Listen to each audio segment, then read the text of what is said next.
You might imagine Roosevelt, a rooster traveling the world and finding beautiful roses all over the world, meeting a Truman, giving him a bunch of roses. Freddie Truman, after having taken a lie detector test, still wearing his cricket gear, climbing into an ice cold shower. Eisenhower, only to find Barbie's plastic boyfriend, Kennedy, in there already. Ken is covering himself with Johnson's baby powder. Johnson, before he poses for photographs taken using a top-of-the-range Nikon camera. Nixon, the photographer, races off to get the pictures developed in a Ford car. Ford. But he's driving so fast, he crashes into a Carter.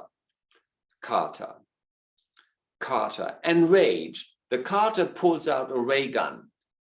Reagan. And the poor photographer tries to hide in a nearby bush. But Clint Eastwood, Clinton, is already hiding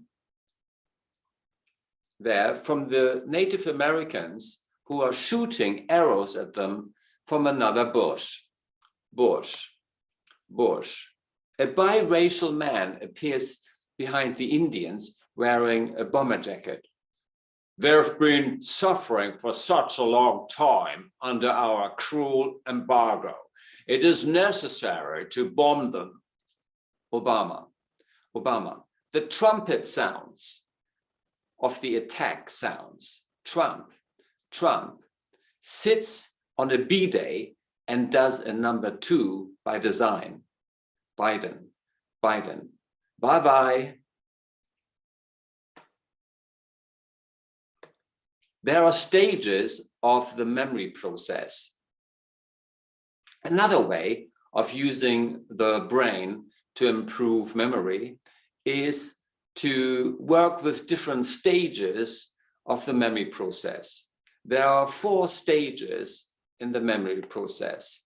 Number 1, taking in information, noticing and attending to information and absorbing it.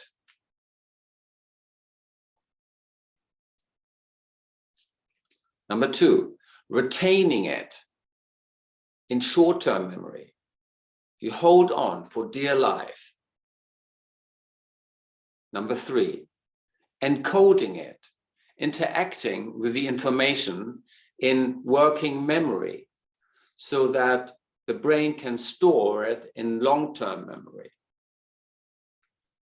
Recalling it, retrieving or remembering information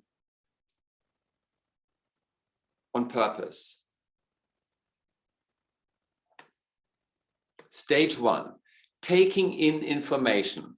So information is coming your way, turn it into a picture, and then you attach it to something that you already know.